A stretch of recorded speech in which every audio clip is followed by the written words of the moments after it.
Hi, welcome to the Pro Pilot Playbook, where we answer all your questions for tips, tricks, and hacks to help you get your pilot's license faster and cheaper. I'm Mike Martin. And I'm Sean Ritchie. Yeah, I'm coming to you from beautiful Chicago, Illinois on a great summer day. I think it's the end of July here. Sean's at the home base in Cincinnati. Yeah, the command post. Yeah. So when we started this podcast, we had 6 questions that we tried to get to with all the viewers calling in, and we wanted to make it one podcast, but it was so long we decided to split it up. So we're going to send you the first half now, and then we're going to provide the second half in a later podcast. Yep. And thank you again for submitting all the questions.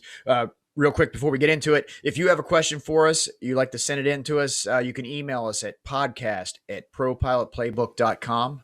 And here's part 1 of what was supposed to be 6 quick questions that Mike and I did our normal rambling on about, but I think it's all good info. It's all good stuff. Questions. Yeah, we're shooting this on the back end of what we already shot, but yeah, here's part 1. Now, the next one here, Jaylon, maybe. Jaylon, yeah. Dear Mike and Sean, first and foremost, I want to say you guys are knocking it out of the park with the podcast. Oh, man, we love it. That's awesome. That's great. Yeah. Everybody's been saying, the questions I've just been reading, that's been like, thank you, everybody. I don't know yeah. It's awesome that people are liking this. I've been following you since about the 2nd or 3rd episode, and it's nice to see the channel progression and increase in listener volume. We agree. Yes. Yeah, that is good. Yeah. I have 2 questions. If you fine gentlemen could take the time to help me understand, if you may. I am 22-year-old instrument multi-engine rated commercial pilot who's currently time building and doing tours around downtown Dallas, where I'm from. Awesome. My good friend, who also happens to be an instructor at CAE on the Phenom 300 at DFW, has lots of ties with many different companies and tells me once I reach X amount of hours, he'll put my name out there and help me cure my shiny jet syndrome. I soon realized that all my experience comes from small piston airplanes, and up to this point, my flying career has been somewhat on the easy side of things. My question to you is, how do I bridge the gap? Oh, this is such a good question.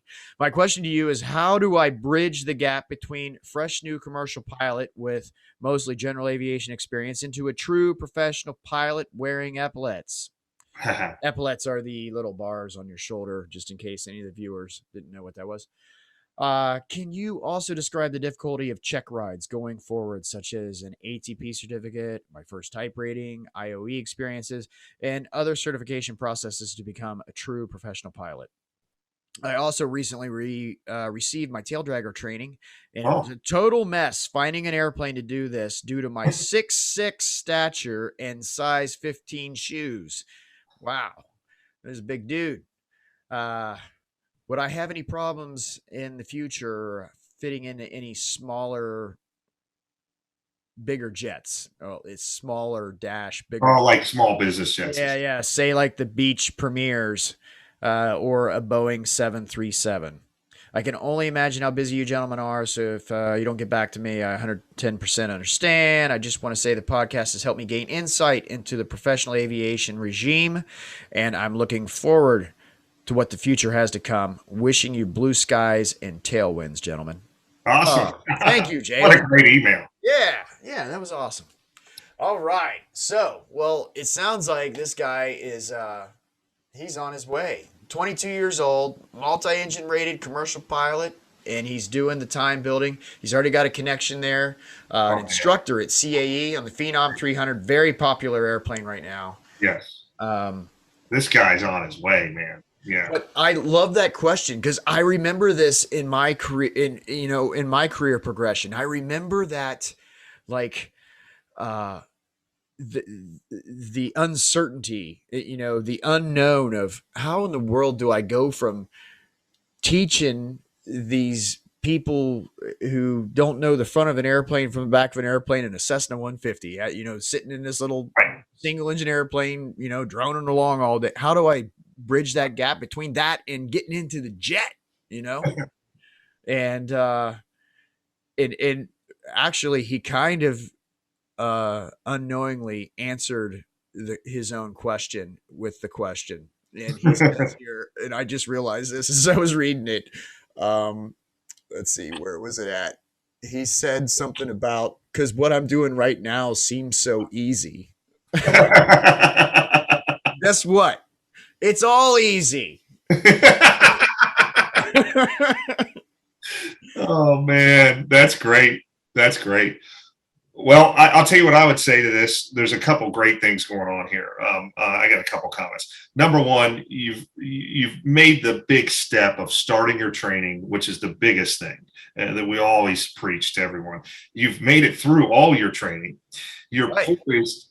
You are in an excellent position. Number one, you're in Dallas, which is a great market, economic explosion. I mean, probably one of the top 5 cities in the world for industry and progress, and it's all about burning jet fuel and oil money and everything. So you're in a great town where there's lots of jobs.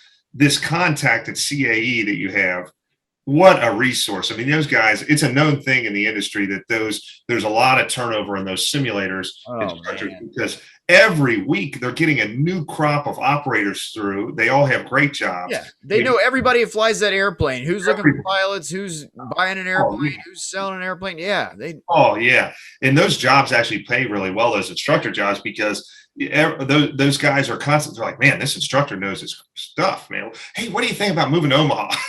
So they're stealing these guys away because they're turnkey, they're ready to go. So that guy's a tremendous resource. The industry coming out of the coronavirus, the hiring is going to be incredible. I mean, this guy, he should be just in hog heaven, man. I wouldn't lock yourself into, I don't put on any horse blinders thinking that this Phenom 300 thing is, you didn't mention how many hours you have here, Jaylon, but if you're, the airlines are spinning back up again hard.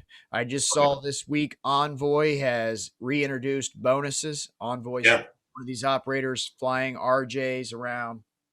They've right now, I think their bonus is at $15,000, trying to get people in the door.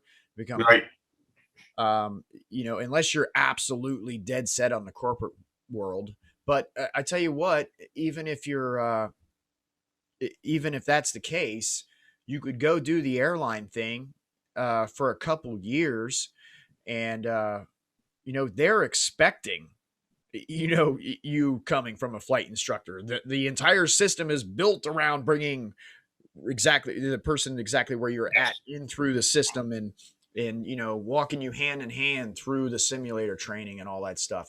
But by and large, I would not get all wrapped around the axle on the simulator check rides and all that stuff.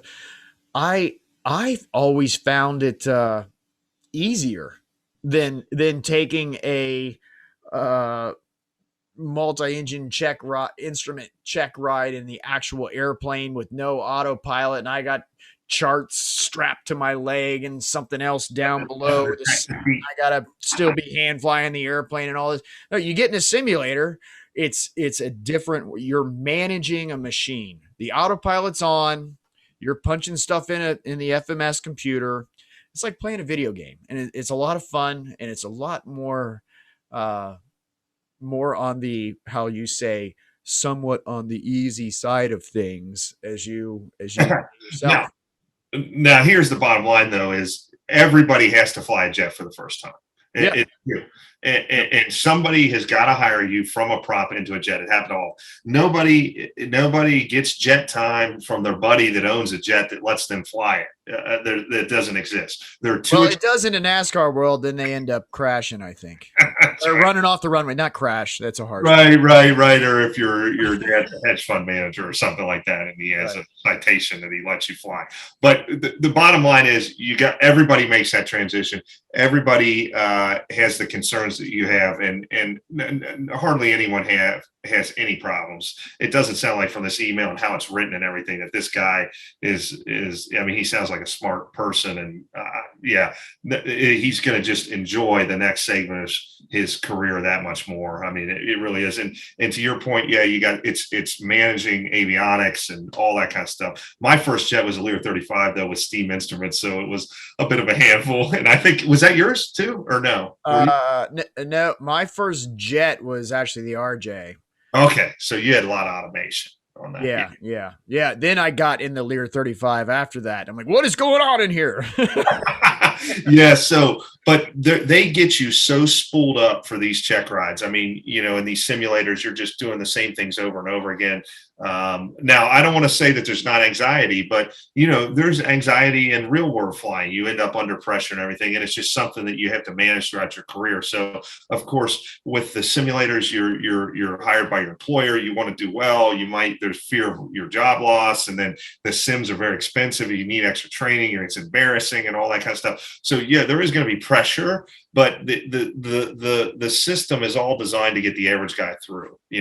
And a lot of the jets that are hiring you into your first jet, like the Phenom and things like that, they're used to training prop pilots. Right. Now, if your first job was flying a G6, yeah, I'd say that the prerequisite to that would be most people would have jet time, so it's more geared to that. But typically, these first jobs you're going to get, these instructors are used to training people like you, helping you transition over from the props, and you're just not going to have any issue. Right. And Jaylon, the other thing you could do here, if this is something else you could do besides, like I mentioned, the airline thing, or even if you do really want to pursue your buddy trying to get you a job, you don't have to wait for him, man. With your current multi-engine instrument rating, you could be out there, and Mike and I talk about this in the actual program we sell. Yeah. You could be out there, and you're in Dallas, that you could, there's airports everywhere and private operators everywhere. Get out there, start knocking on doors. Some of these guys flying, get a good resume. Some of these smaller jets or turboprops, and hey, do you ever need right seaters? Some of these guys do not. They operate some of these airplanes single pilot. Every now and then they bring out a right seater. Some of them always have two pilots, but don't employ a second pilot. They always have, because they know they have an abundance of some flight instructor who can go out and fly with them if they throw them $100 and buy them lunch. You can sit out there and get some time in the jet, and or any jet, whatever. You can get a lot of experience doing that. You are in that perfect wheelhouse of time to you should not have any issues, full confidence going around knocking on people's doors, and hand them a resume, get a resume or whatever. You may end up with an actual job out of that, not just like a day rate type of thing. Yes. Be surprised. Yep.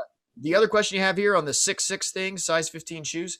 I've flown with some guys. I don't go around measuring people, but I'm sure I've flown with guys that are that big. The Lear 35 Mike just mentioned. Yeah, that airplane's a little antiquated. It didn't have some of the things all these modern jets, you can adjust the pedals. There's little things you can press in, and some of them you don't even do that. They have different adjustments, but the pedals can go like way down to or come way up for a short person. The seats adjust in all kinds of different ways. It's a different world from the little airplanes you're flying right now. They can accommodate a large person. And then you get into stuff like you mentioned the Boeing products. I mean, some of those Boeing products, like, you ever seen the cockpit of a 7.6? You can play football in that thing. Yeah. Oh man. Yeah, I don't think it's going to be an issue whatsoever. Yeah, the 30 series Lears were like the smallest thing ever, and I some really big people that flew those. In fact, I just was thinking of a story. They weren't comfortable. Their head may have been like this, while they're that was a joke. You could tell if they were first officer or captain by how their head leaned because of the shield. Yeah.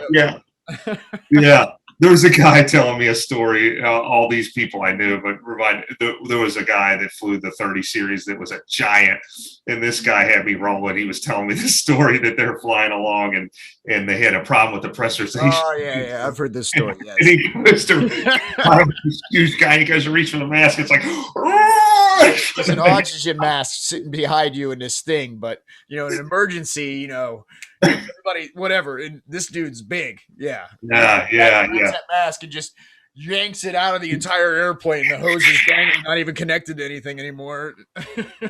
Excellent. Yeah. But no, I wouldn't even give a moment of thought to that as far as the size. I think he'll be completely fine. So, yeah. So, Jaylon, thank you for the question. Thank you for the kudos. Appreciate it so much. And get out there and remember, if you're around 1,350, 1,400 hours, shoot some resumes off to the airline. You're gonna get hired. They need people bad. Yep. And you can do that for a couple years and then come back to the corporate world. You don't have to stay locked in there. Yep. But while you're there, just a couple years, you're gonna get well over 1,000 hours of jet time. Yeah. You can take your pick of corporate stuff, go check that out for a while, or you can always go back there, jump around, get out there and knock on people's doors. You're right in the right spot. All right. Well, thank you for tuning in to the part 1 of the question episode here.